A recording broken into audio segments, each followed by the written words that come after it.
प्रिय विद्यार्थियों, आपका बहुत बहुत स्वागत है। मैं काफ़ी समय से कुछ दुर्भाग्यपूर्ण परिस्थितियों की वजह से अवकाश पर था और इस दौरान मुझे खेद है कि आपका और हमारा प्रत्यक्ष संपर्क नहीं हो पाया। अब कोरोना गाइडलाइंस के कारण मैं ये वीडियो आपके मार्गदर्शन के लिए अपलोड कर रहा हूँ और मैं आपको ये बता देना चाहता हूँ कि प्रबंध के सिद्धांत जो केवल एक टेक्स्ट में सिलेबस में है, इसीलिए हमारे लिए पढ़ना आवश्यक नहीं है, बल्कि ये हमें जानना ही चाहिए कि हम जीवन में बेहतर प्रबंध कैसे कर सकते हैं और उसी के मार्गदर्शक तत्व प्रबंध के सिद्धांत के नाम से जाने जाते हैं। हेनरी फ्योल ने एडमिनिस्ट्रेटिव थ्योरी ऑफ मैनेजमेंट में अपनी तरफ से 14 ऐसे अनुभव आश्रित प्रबंध के सिद्धांत दिए हैं जिनसे कि उनके अनुसार प्रबंध को बेहतर और प्रभावशाली बनाया जा सकता है। हम इन सिद्धांतों को एक एक करके डिस्कस करेंगे। प्रश्न पत्र की दृष्टि से भी यह जो प्रबंध के सिद्धांत हैं ये बहुत ज़्यादा महत्वपूर्ण हैं।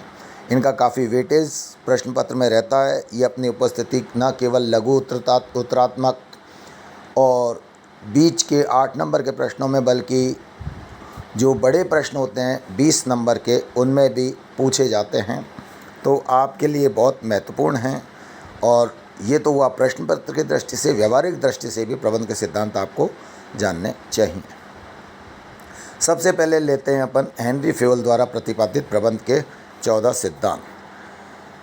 हेनरी फ्योल ने सबसे पहला जो सिद्धांत दिया वह है कार्य विभाजन अथवा विशिष्टीकरण का सिद्धांत। इस सिद्धांत के अनुसार संगठन में बेहतर प्रबंध और कर्मचारियों की कार्यकुशलता और कार्यक्षमता का प्रयोग करने के लिए आवश्यक है कि कार्य विभाजन उनके बीच इस तरह से किया जाए कि यथासंभव किसी भी व्यक्ति को उसकी रुचि के अनुसार कार्य का आवंटन किया जाए और उसकी क्षमता के अनुसार कार्य का आवंटन किया जाए, जिससे कि वह पूर्ण अभिरुचि के साथ उस कार्य में अपना मन लगाए। और चूँकि वह अभिरुचि के अनुसार उत्सुकता और उत्साहपूर्वक उस कार्य को निष्पादित करेगा तो उस कार्य में थोड़े ही समय में उसका विशिष्टीकरण हो जाएगा। इससे उसकी कुशलता, कार्यकुशलता और कार्यक्षमता में वृद्धि होगी। इसका लाभ संगठन को प्रत्यक्षता मिलेगा और व्यक्ति को अपने कैरियर एडवांसमेंट में उसका लाभ मिल पाएगा। दूसरा सिद्धांत है अधिकार एवं दायित्व की समानता का सिद्धांत। हेनरी फ्योल के अनुसार ना तो दायित्वों के बिना अधिकारों का कोई औचित्य है और ना ही अधिकारों के बिना दायित्व सौंपने का कोई अर्थ। जब तक दोनों साथ नहीं हैं, इन दोनों का चोली दामन का साथ माना जाता है, जब तक दोनों में समानता नहीं है, ना तो दायित्वों की पूर्ति हो पाएगी और ना ही अधिकारों का समुचित प्रयोग हो पाएगा। यदि अधिकार दायित्वों से अधिक होंगे, अधिकारों का दुरुपयोग होगा, वह संगठन के लिए घातक है। और यदि अधिकार दायित्वों से कम होंगे तो दायित्वों का निर्वहन समय पर और सही ढंग से नहीं हो पाएगा। इसका भी संगठन को खामियाजा भुगतना पड़ेगा। अर्थात इस बात का ध्यान रखना चाहिए कि दायित्व जितने दिए जाते हैं उतने ही अधिकारों को साथ में उन दायित्वों के निर्वाह के लिए दिया जाना चाहिए। अधिकार ना अधिक होने चाहिए, ना ही दायित्वों से कम।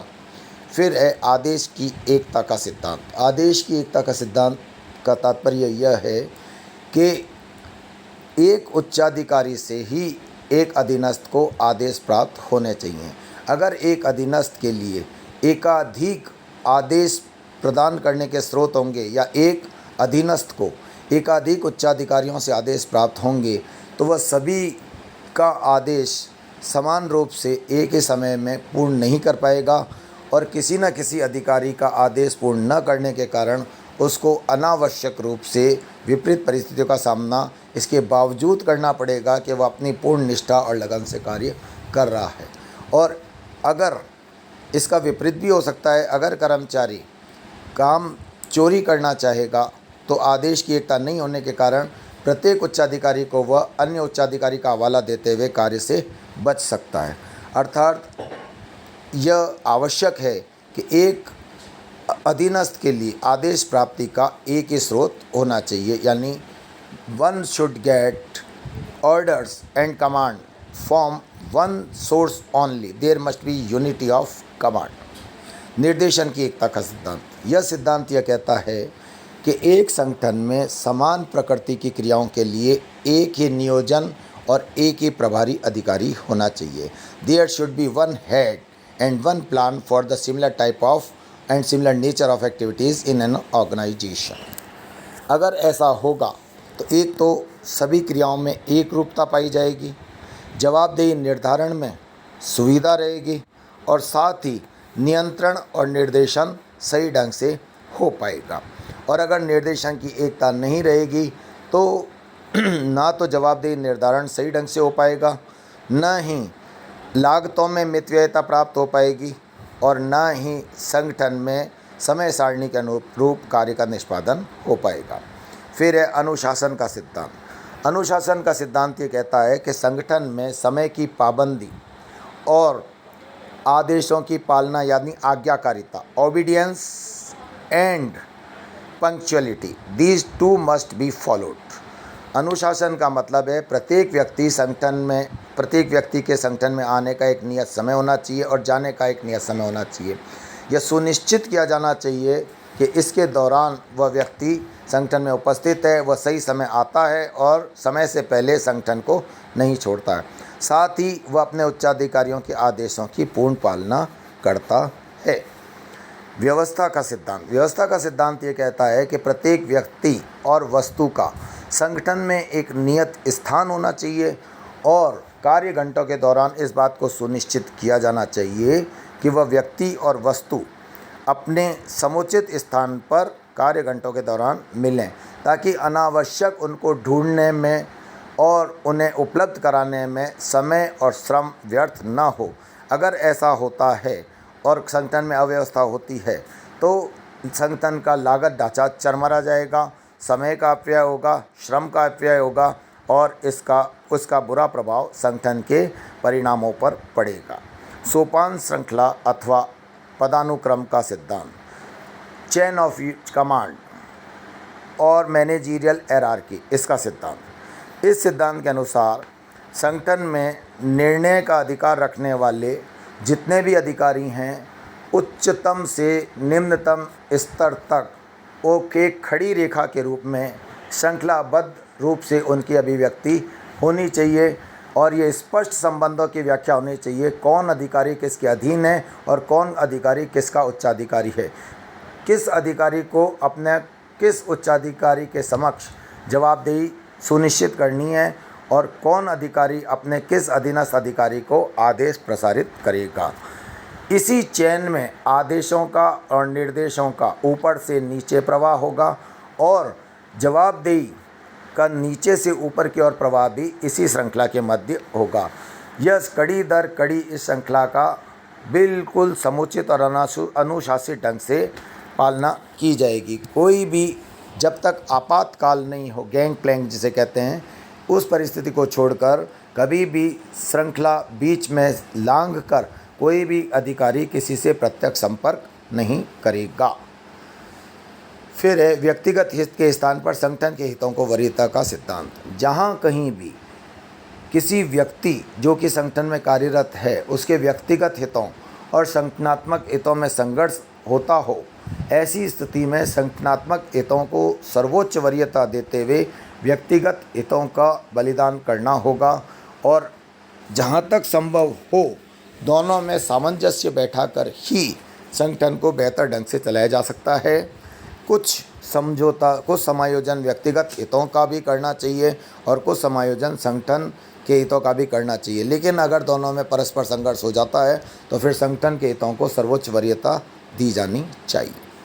पारिश्रमिक का सिद्धांत। पारिश्रमिक का सिद्धांत ये कहता है कि एक व्यक्ति जो संगठन को योगदान दे रहा है उसे ये महसूस होना चाहिए कि प्रत्युत्तर में संगठन भी पारिश्रमिक के रूप में उसे उसका समुचित भरपाई या क्षतिपूर्ति कर रहा है। अगर व्यक्ति को ये लगता है कि जितना संगठन को वो दे रहा है उसकी तुलना में बहुत कम संगठन उसे प्रत्युत्तर में दे रहा है पारिश्रमिक के रूप में, तो व्यक्ति संगठन के प्रति ना तो लॉयल होगा, स्वामी भक्त होगा और ना ही वह कार्य में उतना मन लगाकर अपने निष्ठा से कार्य करेगा। और ऐसे में कर्मचारियों की आवाजाही संगठन में बहुत ज़्यादा रहेगी, जिससे कि श्रम विभाजन और विशिष्टीकरण के लाभ प्राप्त नहीं हो सकेंगे और साथ ही कर्मचारियों में असंतोष रहेगा और श्रम संघों का हस्तक्षेप बढ़ने की आशंका रहेगी। समानता, न्याय और निष्पक्षता का सिद्धांत। संगठन में भाई भतीजावाद, धार्मिक आधार, क्षेत्रीय आधार, जातिगत आधार, राजनीतिक आधार, इन आधारों पर कोई भी प्रकार का निर्णय नहीं किया जाना चाहिए।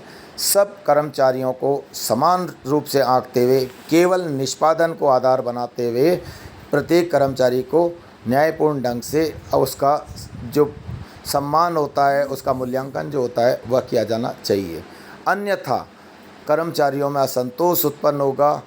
अगर निष्पक्षता नहीं होगी, पारदर्शिता नहीं होगी तो कर्मचारी विद्रोह पर भी कर सकते हैं। उनमें आंतरिक रूप से घुटन का वातावरण उत्पन्न हो सकता है, जो संगठन के लिए घातक होगा। कार्य अवधि में स्थायित्व का सिद्धांत। एक व्यक्ति को एक कार्य अथवा पदस्थापन स्थल पर एक निश्चित समय तक अवश्य रखना चाहिए।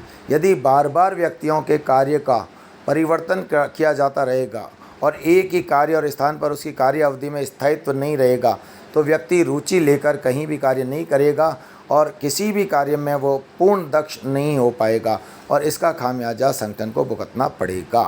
पहलपन का सिद्धांत।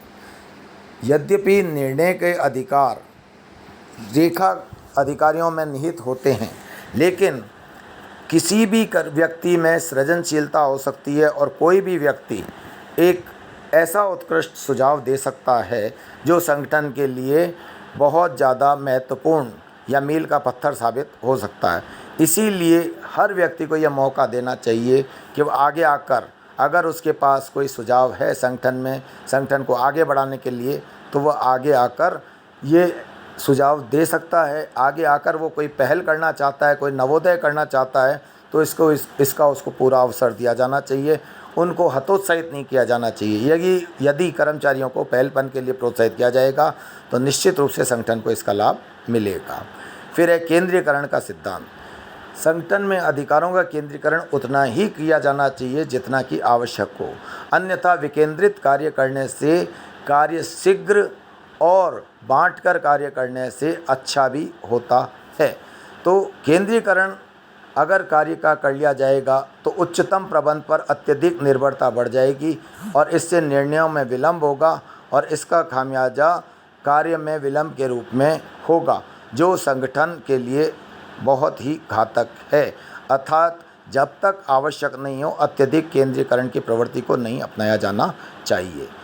और लास्ट सिद्धांत है संगठन शक्ति है अथवा समूह भावना का सिद्धांत। Unity is strength, esprit de corps इस सिद्धांत को कहते हैं। 1 और 1 11 होते हैं, ये हम कहावत सुन चुके हैं और यही सार है इस सिद्धांत का कि सामूहिक रूप से यदि आप सशक्त हैं तो कोई भी आपको डिगा नहीं सकता, कोई भी आपका मनोबल नहीं तोड़ सकता और कोई भी आपको उपलब्धियां प्राप्त करने से रोक नहीं सकता। इसलिए संगठन ही शक्ति है। जैसे प्रशासन का आपने देखा होगा, अंग्रेज़ों का एक सिद्धांत था, फूट डालो और राज करो।